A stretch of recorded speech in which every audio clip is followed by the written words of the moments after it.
para darmos prosseguimento às atividades deste concílio. E a minha participação aqui tem que ver com este tema que, com oração, decidi apresentar, intitulado A Volta do Bezerro de Ouro. Já apresentamos as partes 1 e 2 e agora temos a parte 3, terceira e última parte. Em nossa palestra anterior, a palestra de número 2, nós falamos sobre as lições do cativeiro babilônico para o povo judeu. Em que pese as enormes dificuldades, uma coisa ficou bem clara: os judeus foram curados da idolatria, foram curados do paganismo.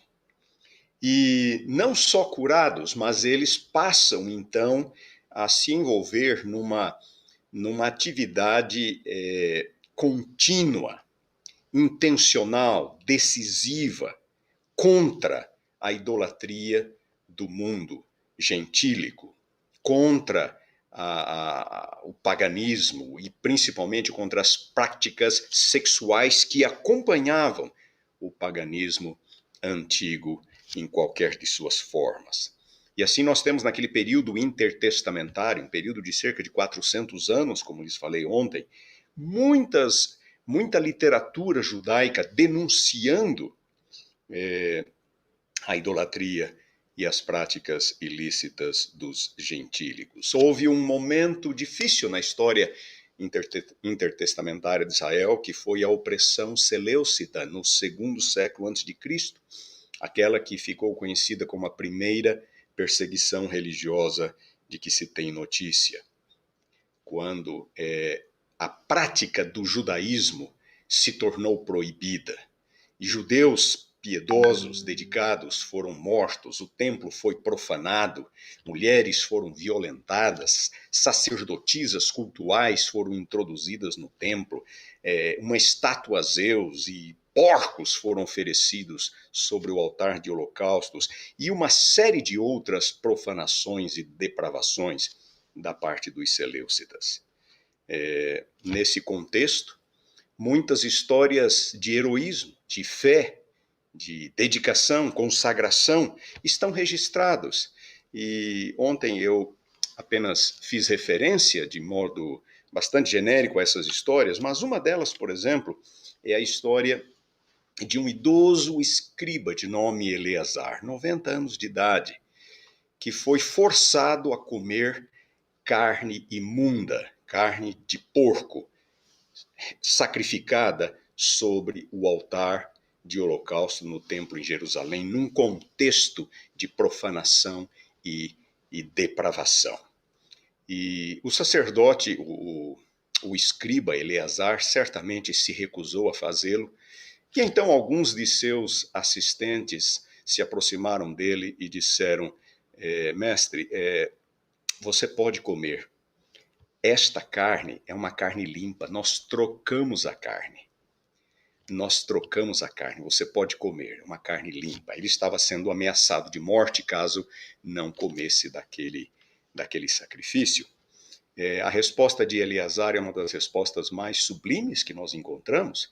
Ele diz: eu tenho 90 anos de idade, minha vida inteira eu a dediquei ao Senhor e procurei ser um exemplo para o meu povo. E não é agora, com esta idade, que eu deixarei de fazê-lo. Eles estão pensando que é carne imunda. Os jovens da minha nação estão pensando que é carne imunda. E eu não vou dar este mau exemplo para eles. Mesmo que eu escape da condenação humana, eu não escaparia da condenação divina. E, portanto, em honra ao meu Deus e por respeito às pessoas da minha nação, eu fico com o lado de Deus, eu fico com Deus. E ele foi executado em seguida. Diversas histórias de fé como esta estão registradas nessa literatura intertestamentária. Esta, em particular, está no capítulo 6 de 2 Macabeus. O capítulo 7 de 2 Macabeus traz uma outra história impressionante de fé e dedicação durante este período de opressão, a opressão seleucida. E assim temos o povo de Israel, lutando para manter a sua fidelidade, a sua lealdade ao concerto. Diferente do Israel do passado. O reino do norte que foi destruído, o reino do sul que foi levado para o cativeiro. Eles aprenderam a lição do cativeiro e agora estão levando muito a sério o seu compromisso com Deus e não querem qualquer tipo de envolvimento com o paganismo ou com os pagãos que estavam entre eles, não mais apenas ao redor, mas entre eles por conta das constantes opressões que eles sofriam.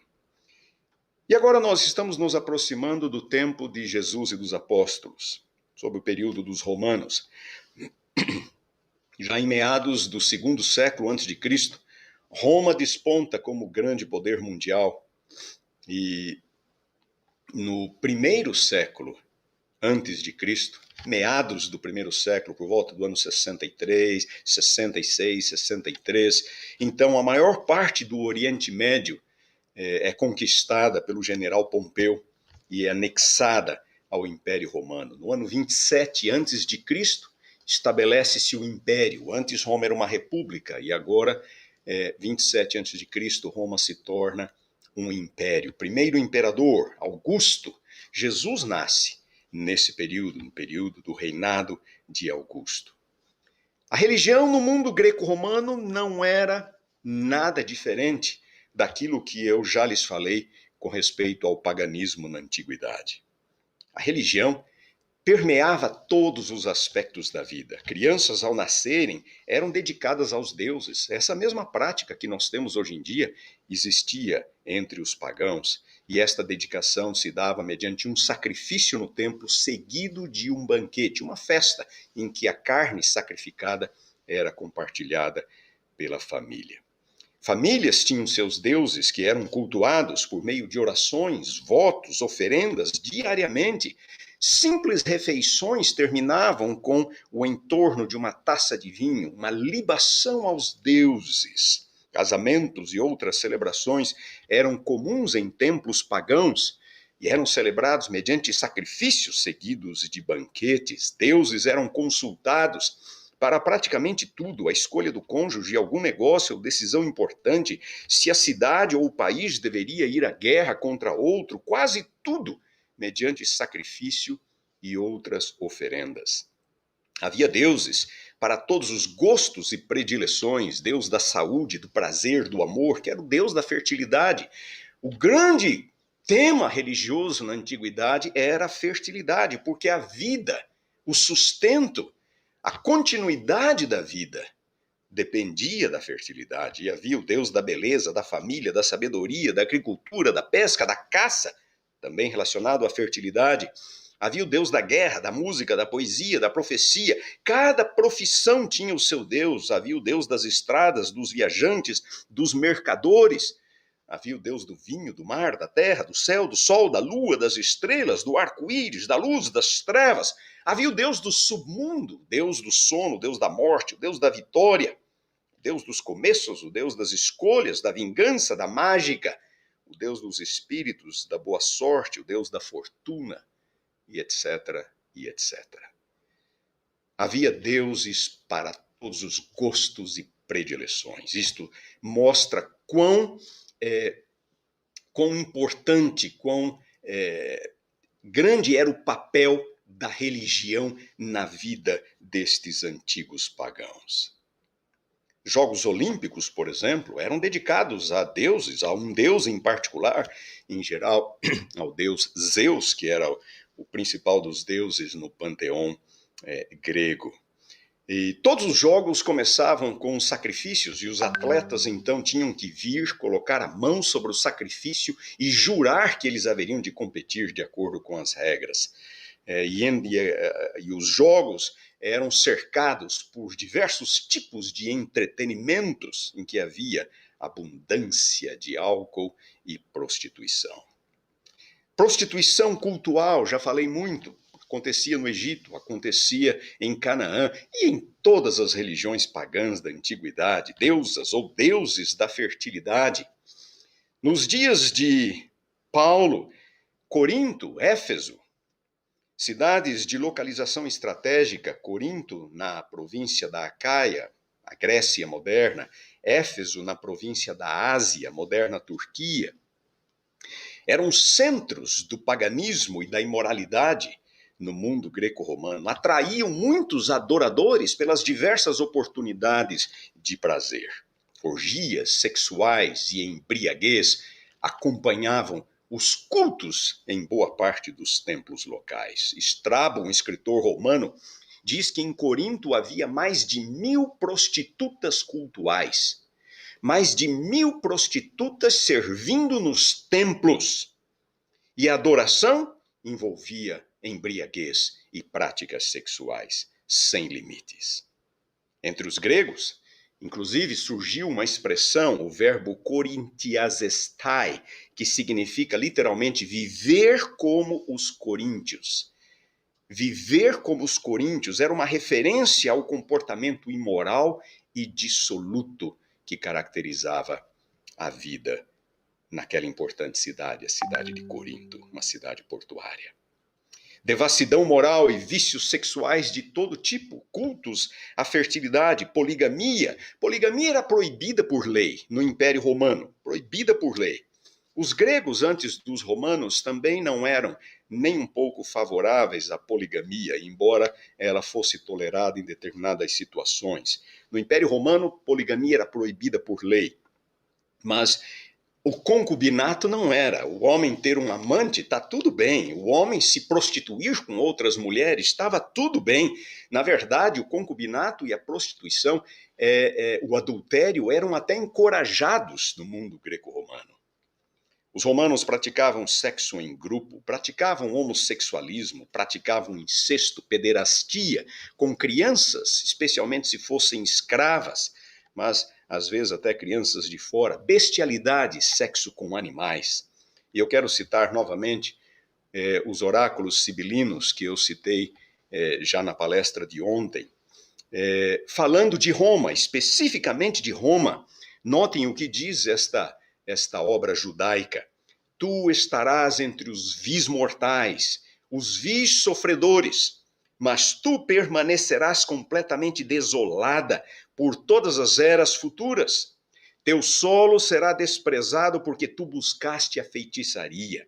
Em ti há adultérios e relação sexual com meninos. Efeminada, injusta, cidade ímpia, desgraçada acima de todas, ai de mim, cidade da terra latina, impura, dissoluta, que se apraz com víboras. Como uma viúva, tu te assentarás junto às margens, e o rio Tibre, que é o rio que corta Roma, o rio Tibre vai lamentar por ti, sua amante.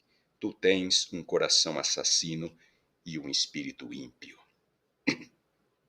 Esta era a realidade de Roma. Uma outra passagem, esta mesma obra fala que havia em Roma matricídio, o assassinato de mães, e alguns dos Césares foram culpados deste crime. Pederastia, prostituição, abuso contra a mulher, incesto, bestialidade, fornicação. Há uma passagem em que esta obra condena os romanos por não preservarem a virgindade. E assim,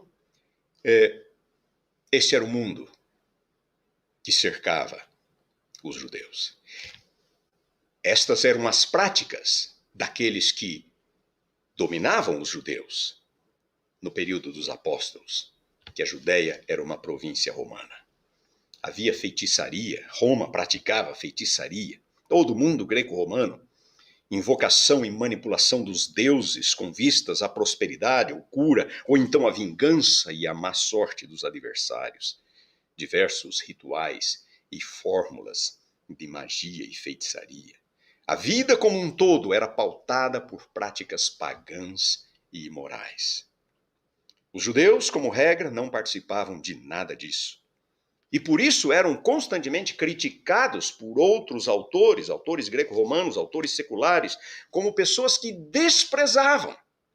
Eles eram criticados por serem diferentes. E aqui nós temos que dizer uma palavra positiva acerca dos judeus. Eles eram diferentes porque serviam ao Deus Criador dos céus e da terra.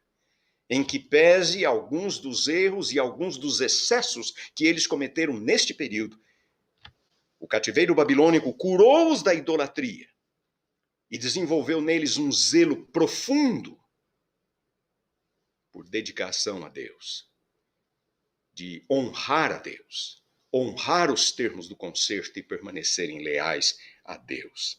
E por isso, eles não só eram criticados por não praticarem as mesmas coisas, como eles mesmos denunciavam as práticas pagãs e imorais a todo momento.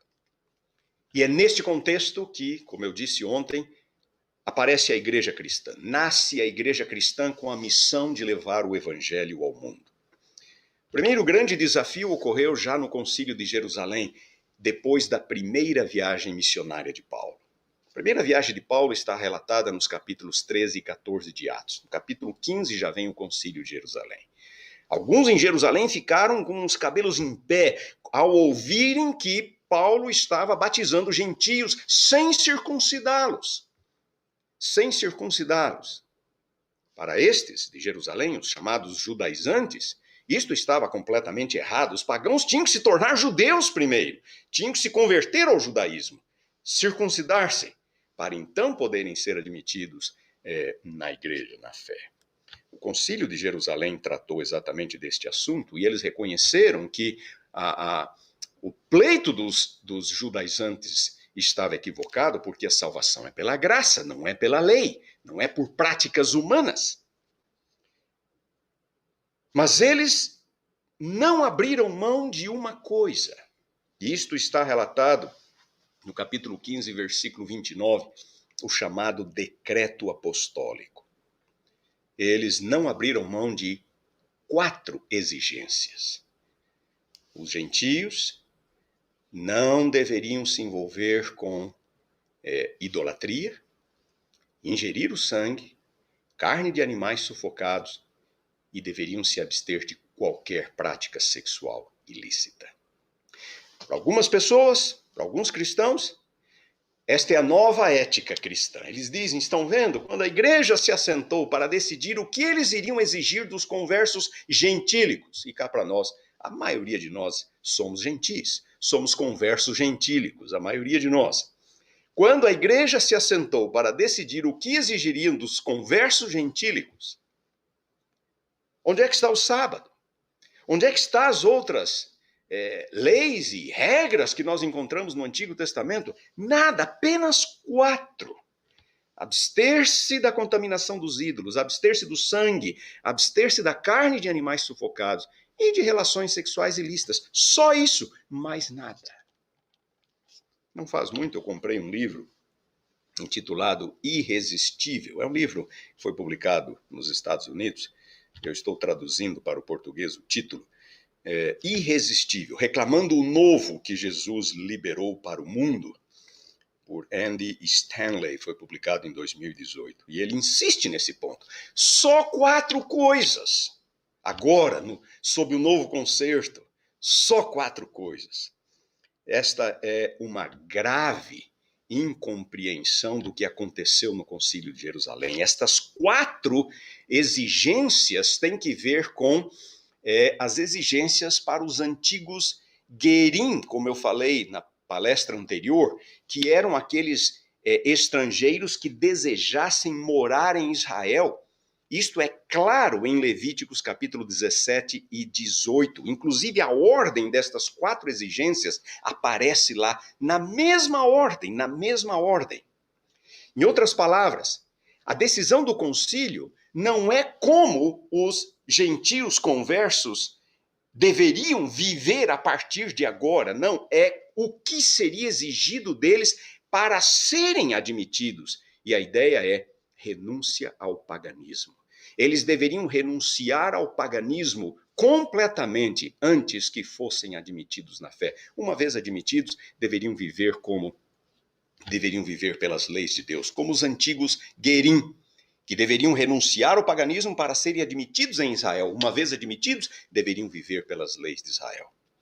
Lembra-te do dia do sábado para o santificar. Não farás nenhuma obra, nem ti, nem teu filho, nem tua filha, nem teu servo, nem tua serva, nem o teu animal, nem o teu estrangeiro.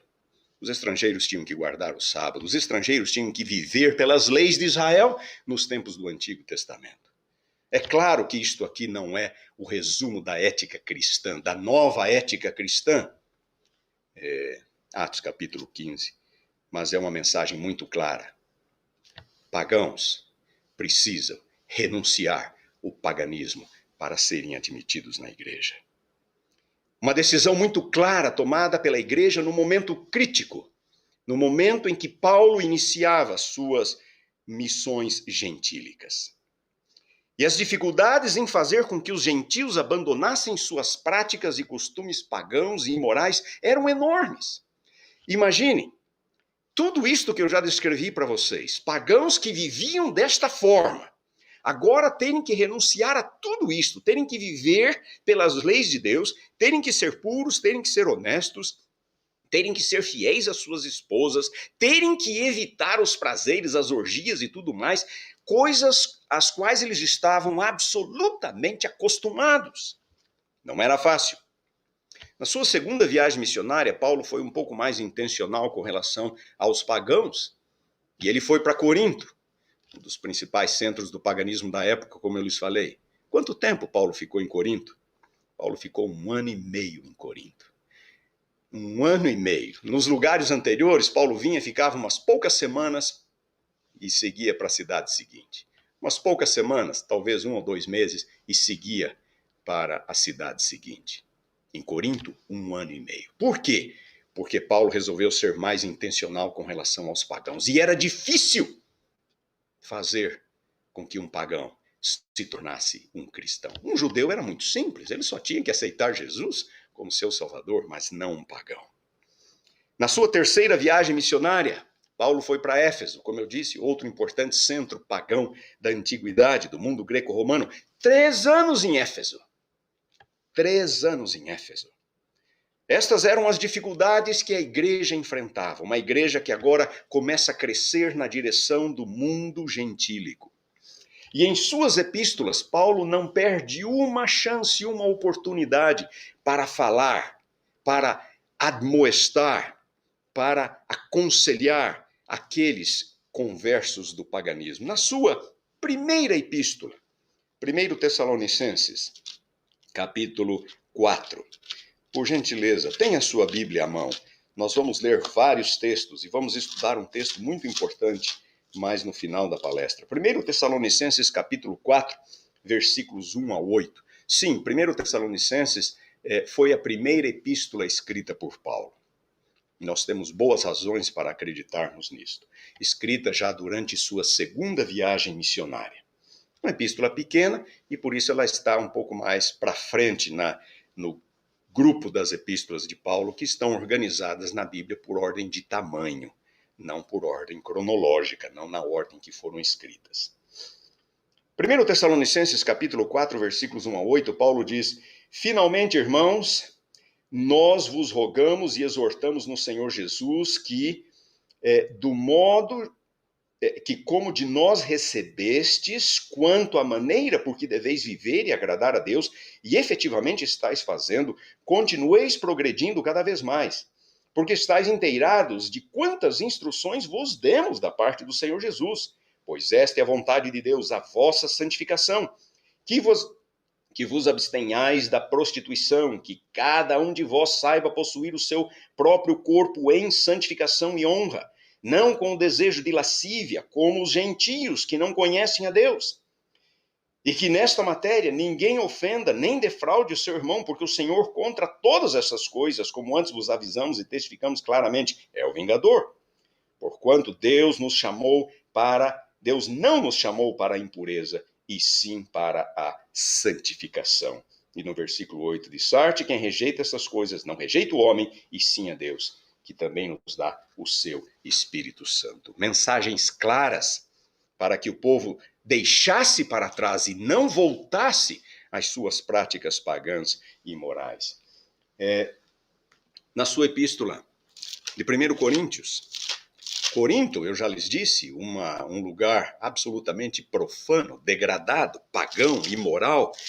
E ali Paulo fundou uma igreja, e foi a pior das igrejas de Paulo, a que lhe deu mais trabalho. Ele escreveu várias epístolas para esta igreja por conta das inúmeras dificuldades. Já no capítulo 5 de 1 Coríntios, Paulo critica a igreja por tolerar um ato de incesto entre os membros, por tolerar um ato de incesto.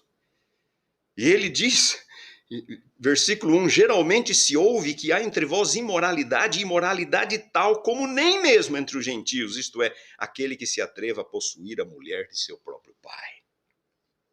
Depois, se vocês forem nos versículos 9 a 11, Paulo vai dizer, e é interessante esse versículo, 1 Coríntios 5, versículos 9 a 11, e Paulo diz assim: já em carta vos escrevi que não vos associeis com os impuros. Paulo já havia escrito uma carta antes de 1 Coríntios. Já vos escrevi que não os associeis com os impuros. Refiro-me com isto, não propriamente aos impuros deste mundo, ou avarentos, ou roubadores, ou idólatras, pois neste caso tereis de sair do mundo, mas agora vos escrevo que não vos associeis com alguém que, dizendo-se irmão, for impuro, ou avarento, ou idólatra, maldizente, beberrão, roubador, com esse tal nem ainda comais. Dificuldades com conversos do paganismo. No capítulo 6 de 1 Coríntios é uma epístola repleta de admoestações contra o paganismo, contra a imoralidade. No capítulo 6, versículos 13 a 20, o apóstolo Paulo condena todo e qualquer tipo de relação sexual ilícita. E ele diz que isto é uma profanação do corpo. Qualquer tipo de relação sexual ilícita. E vocês, por gentileza, tenham em mente todas aquelas práticas que eu já citei diversas vezes, que eram comuns na sociedade greco-romana. Toda e qualquer relação sexual ilícita é uma profanação do corpo, porque o nosso corpo é o templo, é o santuário do Espírito Santo. Nós não somos de nós mesmos. Nós fomos criados por Deus. Fomos resgatados por Cristo Jesus. Não pertencemos a nós mesmos. Temos que honrar a Deus por meio do nosso corpo. No capítulo 7, versículo 2, o apóstolo Paulo fala, versículos 1 e 2, quanto ao que me escrevestes, é bom que o homem não toque em mulher, mas por causa da impureza, cada um tem a sua própria esposa, e cada um o seu próprio marido. Um apelo para que haja fidelidade no matrimônio. Nos capítulos 8 e 10, Paulo vai falar acerca dos alimentos sacrificados a ídolos, um problema, porque havia o sacrifício num templo pagão e depois aquela carne era levada para o mercado para ser vendida. E é claro, aqueles de origem judaica, que eram mais escrupulosos com relação ao paganismo, achavam que eles não poderiam, de forma alguma, ingerir aquela carne que fora sacrificada a ídolo. O assunto aqui não é carne limpa ou carne imunda, é carne sacrificada a ídolo. E o apóstolo Paulo tem que gastar tempo explicando e orientando a igreja. Ele fala, o ídolo não é nada, podem comer. Mas se alguém se escandalizar, não coma, porque é melhor preservar a fé do seu irmão do que mostrar a sua superioridade ou coisa parecida. Mas Paulo é bem claro, não comam no templo pagão, porque aí sim vocês estão participando da mesa de Satanás, da mesa do inimigo. E ele também diz, 1 Coríntios 10:8, não pratiquemos a imoralidade, porque muitas destas festas nos templos pagãos eram acompanhadas da imoralidade. Em 2 Coríntios, capítulo 6, versículos 14 a 16, Paulo fala dos casamentos com incrédulos. E ele novamente fala que nós somos o santuário de Deus. E que relação teria o santuário de Deus com o santuário dos incrédulos? Portanto, é para evitar o jugo desigual. Em 2 Coríntios capítulo 12, versículo 21, Paulo temia que alguns dos membros continuassem a praticar a imoralidade. Por que eu estou destacando isso? É só para que vocês entendam quão difícil foi aos apóstolos formarem uma igreja de gentios. Quão difícil foi aos apóstolos levarem a mensagem para não-judeus e, ao mesmo tempo, fazer com que eles vivessem como judeus, levassem uma vida regrada, uma vida ditada pelos mandamentos de Deus, uma vida pura, dedicada e consagrada a Deus. Se nós formos a algumas outras epístolas de Paulo, Gálatas, capítulo 5, versículos 19 a 20, lembram-se das obras da carne? Sabem quais são elas? É prostituição, é impureza, é lascívia, idolatria, feitiçarias. Paulo tem que insistir. Os que praticam essas coisas não vão herdar o reino de Deus. Por que ele está escrevendo isto para os Gálatas? Porque essas coisas eram uma contínua tentação para eles, por causa das práticas anteriores às quais eles estavam acostumados. Efésios, capítulo 4, versículos 17 e 19. Várias palavras que aparecem em toda aquela literatura judaica intertestamentária, que eu já me referi para vocês, para se referir a todo e qualquer tipo de imoralidade, todo e qualquer tipo de perversão praticada pelos pagãos.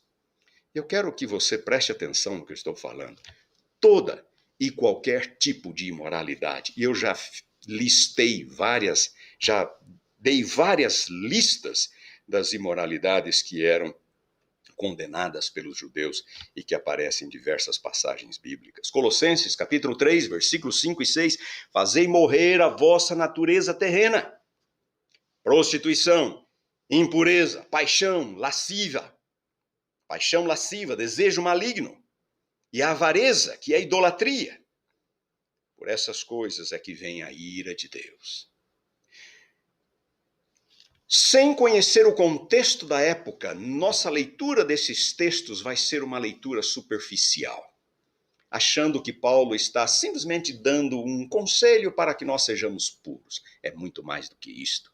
Ele está falando a recém-conversos do paganismo, para quem estas coisas eram uma real tentação.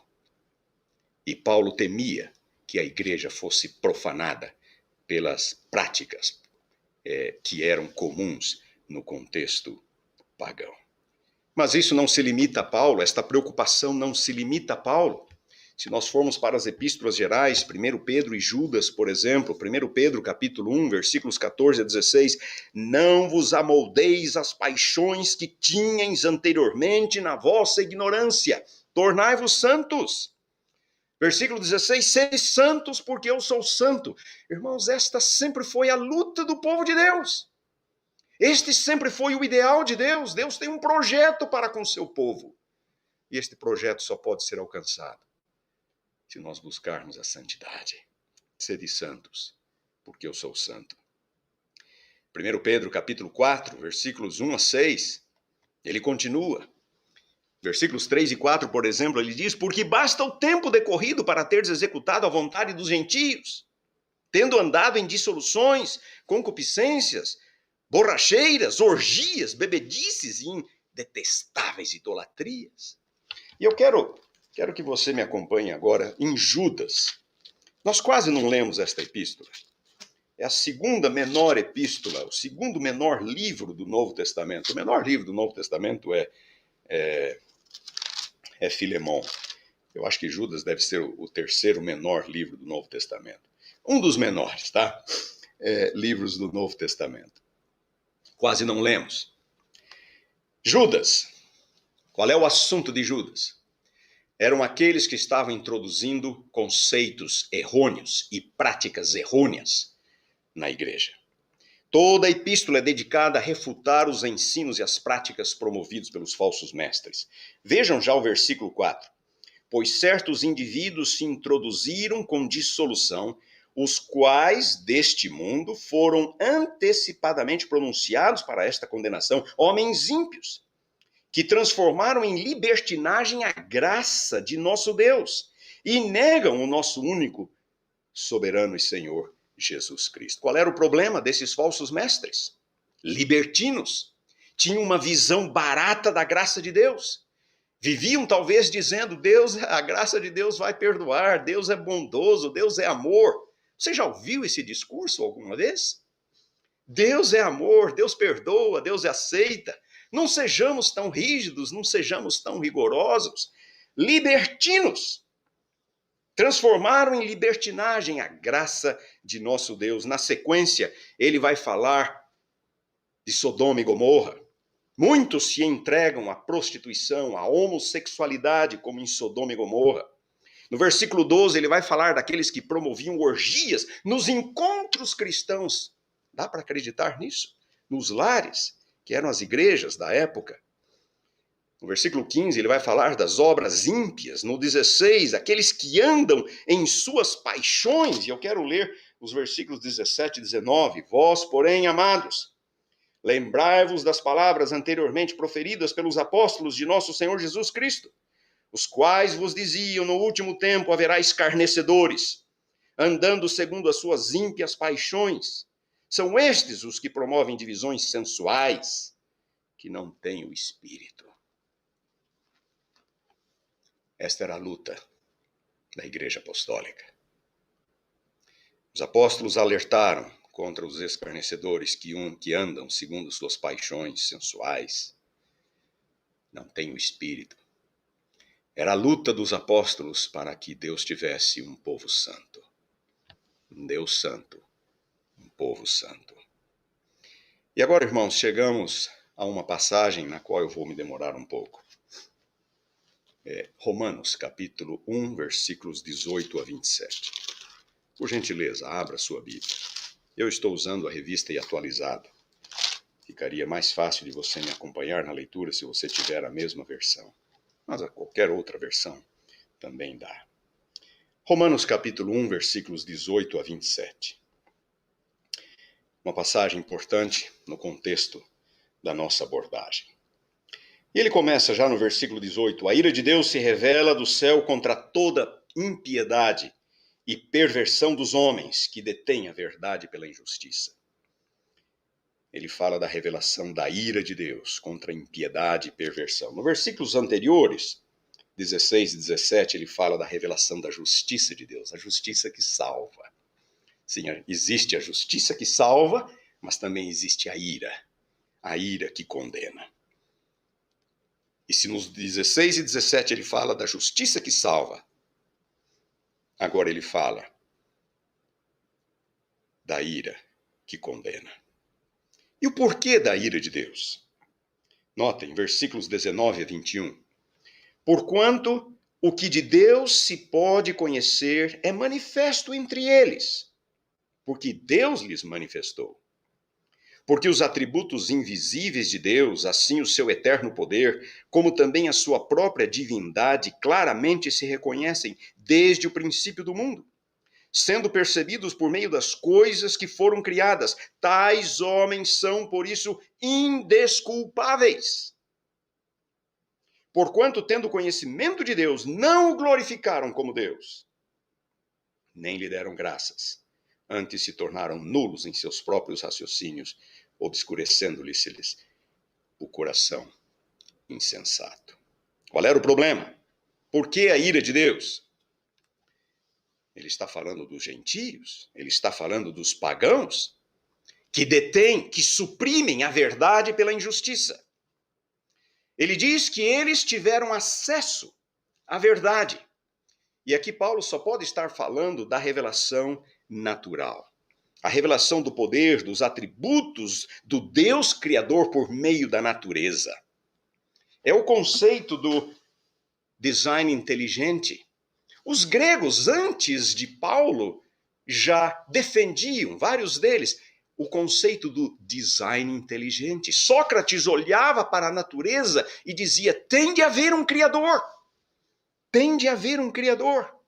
Os estoicos, filósofos estoicos, Paulo tinha uma certa simpatia pelos filósofos estoicos, porque eles também defendiam o conceito de um design inteligente, e os estoicos fugiam àquela regra de depravação. Eram pessoas virtuosas, que procuravam levar uma vida virtuosa, não eram perfeitos, e também a sua teologia não é perfeita. Paulo ataca também os estoicos em seu discurso em Atenas, em Atos capítulo 17, mas algumas listas de virtudes de Paulo são muito semelhantes àquelas utilizadas pelos estoicos.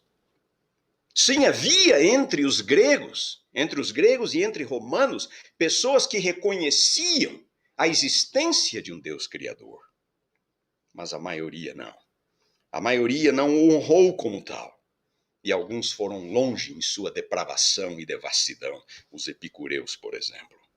Não o glorificaram, antes se tornaram nulos em seus raciocínios, obscurecendo-se-lhes o coração insensato. Sua rejeição de Deus apenas contribuiu para lhes endurecer ainda mais o coração. E qual foi o resultado da ira de Deus? Versículos 22 até 32. É uma longa passagem, mas aqui está o resultado da ira de Deus. E eu quero chamar a atenção de vocês para 3 repetições. O padrão é mencionado 3 vezes, é repetido 3 vezes. Nos versículos 23 e 24, mudaram a glória do Deus incorruptível em semelhança da imagem do homem corruptível. Idolatria. Exatamente isto, idolatria. Mudaram a glória do Deus incorruptível em semelhança da imagem do homem corruptível, bem como de aves, quadrúpedes e répteis. Idolatria. Versículo 24. Por isso Deus os entregou à imundícia. Versículo 25 e 26, primeira parte. Mudaram a verdade de Deus em mentira, adorando e servindo a criatura em lugar do Criador. Versículo 26. Por causa disso, Deus os entregou a paixões infames. E na segunda parte do versículo 26, mudaram o modo natural de suas relações íntimas por outro, contrário à natureza. E no versículo 28, por isso o próprio Deus os entregou a uma disposição mental reprovável. Vocês perceberam o padrão? Eles mudaram a glória do Deus incorruptível por coisas corruptíveis, imagens de animais, de répteis, aves, peixes, coisas. Por isso Deus os entregou. Mudaram a verdade de Deus em mentira, por causa disso Deus os entregou. Mudaram o modo natural das suas relações íntimas e por isso Deus os entregou às suas paixões infames. Em cada caso, seres humanos suprimiram a verdade, mudaram a verdade revelada pela natureza e puseram em seu lugar suas próprias noções equivocadas e pecaminosas. Paulo, nesta passagem, foca em 2 tipos de pecados: idolatria e perversões sexuais. A idolatria aparece claramente nos versículos 23 e 25. Mudaram a glória do Deus incorruptível em semelhança da imagem do homem corruptível, bem como de aves, quadrúpedes e répteis. No versículo 25 ele fala, adorando e servindo a criatura em lugar do Criador. O segundo tipo de pecado que Paulo condena aqui são as perversões sexuais. Versículo 24, por isso Deus os entregou à imundícia, pelas concupiscências de seu próprio coração, para desonrarem o seu corpo entre si. E nos versículos 26 e 27, por causa disso Deus os entregou a paixões infames, porque até as mulheres mudaram o modo natural de suas relações íntimas por outro contrário à natureza. Semelhantemente, os homens também, deixando o contato natural da mulher, se inflamaram mutuamente em sua sensualidade, cometendo torpeza homens com homens e recebendo em si mesmos a merecida punição de seu erro. 3 pontos iniciais. Primeiro, a idolatria conduz à imoralidade. Fontes judaicas, e você deve se lembrar do que eu mencionei ontem, costumeiramente fazem esta conexão entre a idolatria e pecados sexuais. Sabedoria, capítulo 14, versículo 12, diz: a ideia de fazer ídolos é a origem de toda imoralidade, de toda relação sexual ilícita. Sua descoberta corrompeu a vida.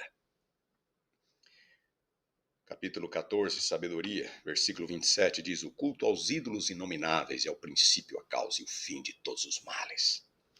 Está falando no contexto da imoralidade. Paulo vai dizer praticamente a mesma coisa em Efésios, capítulo 4, versículo 19. Efésios, capítulo 4. Estes eram conceitos comuns no judaísmo da época, os quais, tendo se tornado insensíveis, se entregaram à dissolução para com avidez cometerem toda sorte de impureza.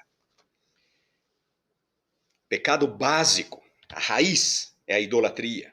Deuses à imagem e semelhança degradada do homem. Tudo é válido. Nenhum limite ético. Nenhum limite no comportamento. Segundo dos 3 pontos, estes são exatamente os pecados, moralidade, que os judeus costumavam imputar aos gentios. E eu já li diversas passagens, mas me permita ler uma outra passagem aqui, Sabedoria de Salomão, capítulo 14, versículos 22 a 26. Capítulo 14, versículos 22 a 26. Não lhes bastou somente errar acerca do conhecimento de Deus, pois vivendo na grande guerra da ignorância, tais males proclamam paz. E com seus ritos infanticidas, seus mistérios ocultos, ou suas frenéticas orgias de estranho ritual, já não conservam pura nem a vida, nem o casamento, um elimina o outro insidiosamente, ou aflige pelo adultério. Por toda parte, sem distinção, sangue e crime, roubo e fraude, corrupção, deslealdade, revolta, perjúrio, perseguição dos bons e esquecimento da gratidão, impureza das almas, inversão sexual, uma clara referência ao homossexualismo, desordens no casamento, adultério e despudor. E a lista poderia continuar. E o terceiro ponto aqui é que é exatamente no pecado que está o castigo de Deus. Eles mudaram, optaram por isso, então Deus os entregou. E a prática do pecado, a prática desenfreada do pecado, é o resultado da punição divina. De tal modo que eles escolhem em si mesmos, em seus próprios corpos, a punição por aquilo que fazem. Essa mesma linguagem aparece em Sabedoria de Salomão, capítulo 11, versículos 15 a 16. Sabedoria, capítulo 11, versículos 15 e 16. Notem. Seus pensamentos insensatos e iníquos os extraviaram, a ponto de prestarem culto a répteis irracionais e bichos miseráveis. Tu lhes enviaste por castigo uma multidão de animais irracionais. Tu lhes enviaste por castigo uma multidão de animais irracionais, para que compreendessem que no pecado está o castigo. No pecado está o castigo. Exatamente é isto que Paulo está falando. Mas voltemos a Romanos, capítulo 1. E ali em Romanos, capítulo 1, Paulo, ele desenvolve as paixões infames que ele menciona no versículo 26. Por causa disso, Deus os entregou a paixões infames. Ele desenvolve essa ideia de paixões infames em termos do homossexualismo. No versículo 26, ele vai falar do homossexualismo feminino. Porque até as mulheres mudaram o modo natural de suas relações íntimas por outro contrário à natureza. Notem, o modo natural. Por outro contrário à natureza. Prestem atenção nestas frases de Paulo. Versículo 27, ele vai falar dos homens. Semelhantemente, os homens também deixando o contato natural da mulher, se inflamaram mutuamente em sua sensualidade, cometendo torpeza, homens com homens, recebendo em si mesmos a merecida punição de seu erro. Também deixando o contato natural. Nesta era de tolerância e pluralidade, é importante que ouçamos o que Paulo está dizendo. Os defensores do homossexualismo costumam utilizar 2 argumentos em sua tentativa desesperada de explicar Paulo. Alguns dizem que o que Paulo condena é tão somente o sexo contrário à natureza da pessoa. Quando Paulo aqui condena aquilo que não é natural, ele estaria se referindo àquilo que não é natural na pessoa. Portanto, se uma pessoa é heterossexual, sexo com pessoa do mesmo sexo seria contrário à natureza dessa pessoa. Por conseguinte, errado. Da mesma forma, e aí vem o argumento deles, se uma pessoa é homossexual, sexo com pessoa de outro sexo é que seria contrário à natureza dessa pessoa. Portanto, o que determina o que é natural ou antinatural é a pessoa. É a pessoa. Prezados, Paulo não advoga essa tal noção individualizada de natureza. Pelo contrário, ele usa o termo natureza, natural, de acordo com o costume judaico de se referir à ordem natural como Deus a criou. Neste contexto de Romanos capítulo 1, a ideia da criação, a noção da criação é relevante e aparece em destaque. Em consonância com o Antigo Testamento, diversas passagens, Gênesis 19, Levítico 18, 20, Deuteronômio 23, Paulo vê na atividade homossexual uma deturpação gritante da criação original de Deus. Uma transformação em algo totalmente diferente daquilo por Deus idealizado. Não é o modo natural. No princípio criou Deus homem e mulher. E deixará o homem a sua esposa. Deixará o homem, seu pai e a sua mãe, não a sua esposa, seu pai e a sua mãe. Deixará a mulher, seu pai e sua mãe. E eles se unirão. E serão uma só carne. Homem e mulher. Outro argumento daqueles que defendem o homossexualismo é o de que o que Paulo condena é apenas o uso violento da prática homossexual.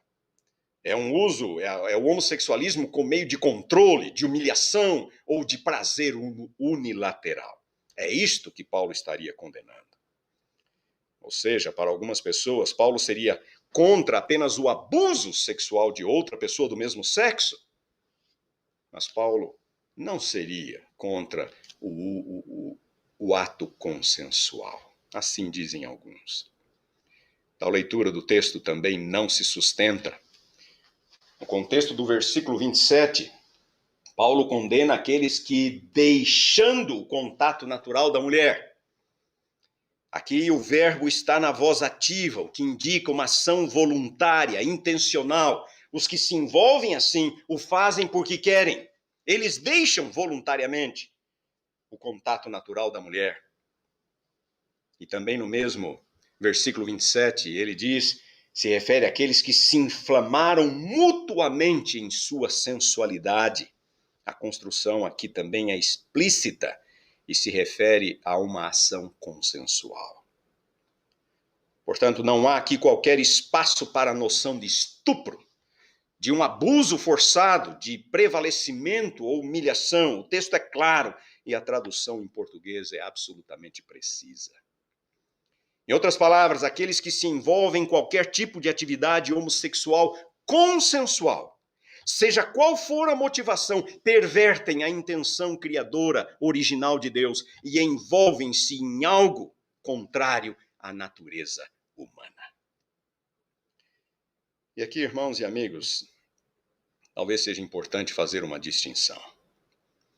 Uma distinção entre a inclinação homossexual e a prática homossexual. A inclinação homossexual nem sempre é concupiscente ou licenciosa.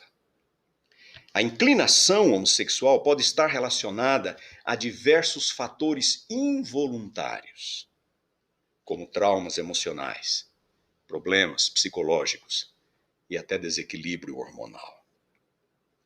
As pessoas que têm essa inclinação homossexual involuntária precisam de ajuda, precisam de apoio, precisam de atenção. O que Paulo condena aqui nesta passagem, porém, e que pode sim ser evitado e que deve ser evitado, é a prática homossexual. A inclinação homossexual pode ser involuntária, mas Paulo está condenando a prática homossexual em qualquer das suas formas. E Paulo é claro, isto é antinatural, é contrário ao projeto criador de Deus. E o elemento antinatural é óbvio. O ânus não é um órgão sexual. Ele não está preparado para a penetração, não produz nenhum lubrificante natural. A dilatação é lenta e dolorosa e ele não produz prazer sexual. Não é natural. Segundo lugar, a prática homossexual contínua pode levar à incontinência fecal, algo já discutido pelos antigos gregos, muito antes do tempo de Paulo. Eles já haviam diagnosticado este problema. E a prática contínua, o ato homossexual também pode levar a uma série de outros problemas, como hemorroidas, fissura anal, inflamação do reto sigmoide e proctite alérgica. Terceiro ponto. Nunca é demais enfatizar que se o homossexualismo fosse a regra, a raça humana entraria em extinção. Procriação só é possível numa relação heterossexual. Esforços para explicar a atração por meio de pessoas, por pessoas do mesmo sexo, remontam à antiga Grécia. Sempre houve aqueles que tentaram justificar as coisas. Enquanto alguns autores já insistiam que o homossexualismo é contrário à natureza humana, lembram-se, eu já mencionei isso. Outros tentavam justificar o homossexualismo por meio dos argumentos mais bizarros e absurdos, como os argumentos de Aristófanes, poeta do 5º para o 4º século a.C., que dizia o seguinte, preste atenção. Aristófanes dizia que, no princípio, os deuses criaram 3 criaturas, arredondadas, cada criatura com 4 pernas e 4 braços, um pescoço cilíndrico e 2 rostos. Uma dessas 3 criaturas era toda masculina. A outra dessas criaturas era toda feminina. E a terceira dessas criaturas era masculina e feminina. Você está me entendendo, não é? Dizia Aristófanes. Os deuses criaram 3 criaturas, com 4 pernas, 4 braços, 2 rostos, e com órgãos sexuais distintos. A primeira, toda masculina, a segunda, toda feminina, e a terceira, masculina e feminina. Visto que estas criaturas começassem a conspirar contra os deuses decidiram puni-las. E elas foram cortadas ao meio, as 3 criaturas. Assim, a criatura masculina foi cortada ao meio e produziu 2 homens. A criatura feminina foi cortada ao meio e produziu 2 mulheres. E a criatura masculina e feminina foi cortada ao meio e produziu um homem e uma mulher. E agora vem o ponto, onde Aristófanes queria chegar.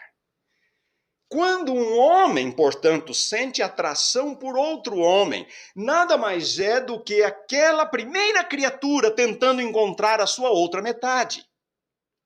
Quando uma mulher sente atração por outra mulher, nada mais é do que aquela segunda criatura tentando encontrar a sua outra metade. E quando um homem sente atração por uma mulher, ou uma mulher por um homem, nada mais é do que aquela terceira criatura tentando encontrar a sua outra metade.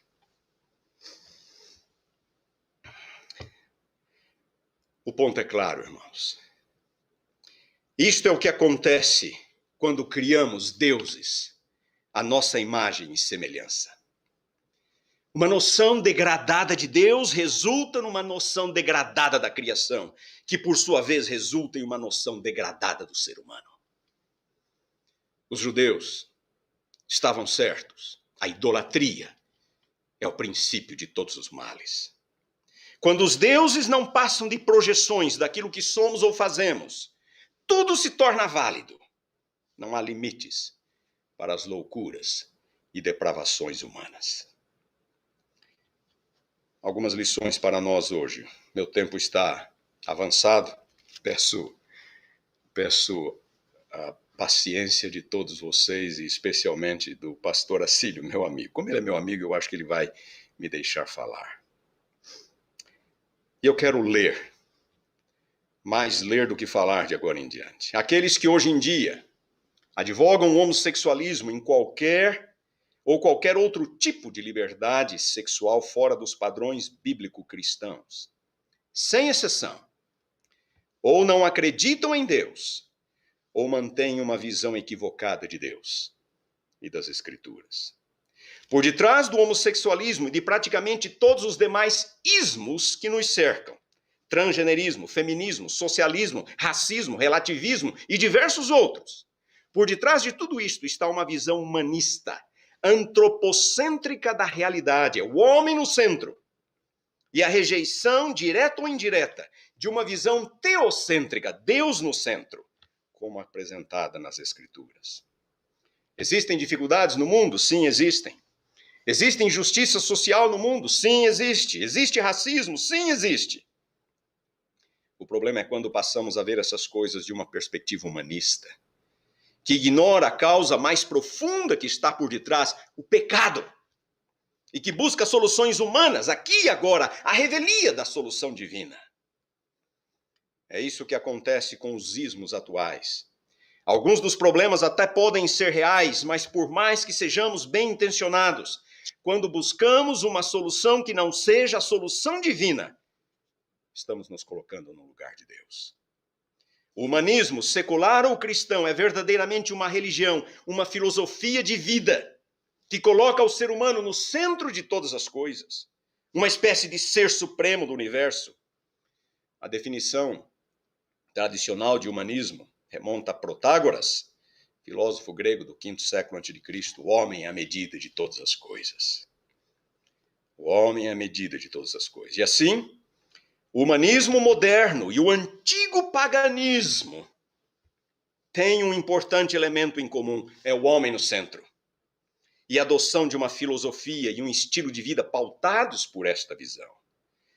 No humanismo secular, rejeita-se a própria existência de Deus, ao passo que no humanismo cristão, por mais que seja contraditório, mas estamos às voltas com o humanismo cristão, rejeitam-se os absolutos de Deus. E introduzem-se em seu lugar critérios e soluções meramente humanos. Rejeitam-se as soluções divinas. Passam a defender bandeiras que não fazem parte do Evangelho. Os ismos. Conquanto o cristão tem uma responsabilidade social e tentará influenciar positivamente e silenciosamente o seu círculo de influência, testemunho cristão, ele sabe que o problema maior é o pecado e que a situação só vai piorar à medida que nos aproximarmos do fim. Os cristãos humanistas, também conhecidos como progressistas, porém, não estão satisfeitos com isto. Eles buscam soluções humanas aqui e agora, e quando não encontram o devido apoio bíblico, torcem as Escrituras, dizendo que ela precisa ser atualizada, que a Bíblia é culturalmente condicionada, que temos que ser tolerantes, amorosos, etc. Tentam reescrever a Bíblia. Na verdade, como no antigo paganismo, eles projetam um Deus, à sua imagem e semelhança. E aí defendem uma religião correspondente. É a volta do bezerro de ouro. Nunca os dizeres de Paulo foram tão atuais. Tendo o conhecimento de Deus, não o glorificaram como Deus, nem lhe deram graças, antes se tornaram nulos em seus próprios raciocínios, obscurecendo-se-lhes o coração insensato, inculcando-se por sábios, tornaram-se loucos e mudaram a glória do Deus incorruptível em semelhança da imagem do homem corruptível. Concluindo, a luta contra o paganismo, a idolatria e a imoralidade sempre foi o grande desafio do povo de Deus. Uma verdadeira luta entre o bem e o mal, entre o certo e o errado, entre uma visão correta de Deus, de sua santidade, e uma visão degradada e humanizada de Deus. Começou no Éden. Ao olharmos para a história, parece que Satanás tem levado vantagem. Parece que é um delírio Deus ainda insistir em ter um povo santo, uma nação santa. Paganismo, idolatria, imoralidade, coisas declaradas do inimigo de Deus. Instrumentos do inimigo de Deus para degradar, para debochar, para aviltar, para iludir, para confundir. Israel sucumbiu no passado. O cativeiro ajudou-os a curá-los. E eles se tornaram críticos ferrenhos do paganismo, que sempre os ameaçara. Foi neste contexto que a igreja cristã nasceu e buscou crescer, com a inclusão de gentios, pagãos. A luta foi gigantesca. Eu lhes dei uma pequena amostra. Fazer com que ex-pagãos tivessem uma noção clara de quem Deus realmente é, da sua santidade e do compromisso de vida que ele espera de seus seguidores. Os apóstolos lutaram muito para que conversos gentios deixassem suas práticas idólatras e imorais para trás. E agora, pessoas de dentro querem neutralizar os esforços dos apóstolos e reintroduzir na igreja aquilo que os apóstolos lutaram para que ficasse de lado de fora. É a volta do bezerro de ouro. A igreja não precisa de pessoas assim, que usam o rótulo de cristãos, mas que mantêm uma visão antropocêntrica, humanista da religião e da realidade. As pessoas causam mais dano do que os de fora. O que a igreja precisa é de pessoas fiéis, que não abram mão de seu compromisso com Deus, que não abdiquem de uma visão teocêntrica, Deus no centro. As soluções divinas são as melhores para o mundo e os males que o assolam. Pessoas que creiam que Deus sempre foi e sempre será o mesmo. Um Deus santo, soberano, que sabe o que faz e que age de maneira silenciosa para que o seu propósito um dia se torne realidade. É neste contexto que nós ouvimos: temei a Deus e dai-lhe glória. E adorai aquele que fez os céus e a terra e o mar e as fontes das águas. Noção correta de Deus, uma noção correta da criação. A geração final de fiéis temerá e dará glórias ao Deus Criador dos céus e da terra. A Bíblia fala de diversos sinais do fim. A ordem física, terrena, cósmica. Sinais de ordem religiosa. Mas a Bíblia também fala de sinais de ordem moral. 2 Timóteo, capítulo 3, versículos 1 a 5. 2 Timóteo, capítulo 3, versículos 1 a 5. Sabe, porém, isto: nos últimos dias sobrevirão tempos difíceis, pois os homens serão egoístas, avarentos, jactanciosos, arrogantes, blasfemadores, desobedientes aos pais, ingratos, irreverentes, desafeiçoados, implacáveis, caluniadores, sem domínio de si, cruéis, inimigos do bem, traidores, atrevidos, infatuados, mais amigos dos prazeres que amigos de Deus, tendo forma de piedade, negando-lhe, entretanto, poder. Foge destes. Capítulo 4, 1 a 4. Conjuro-te perante Deus e Cristo Jesus, que há de julgar os vivos e os mortos pela sua manifestação e pelo seu reino. Prega a palavra.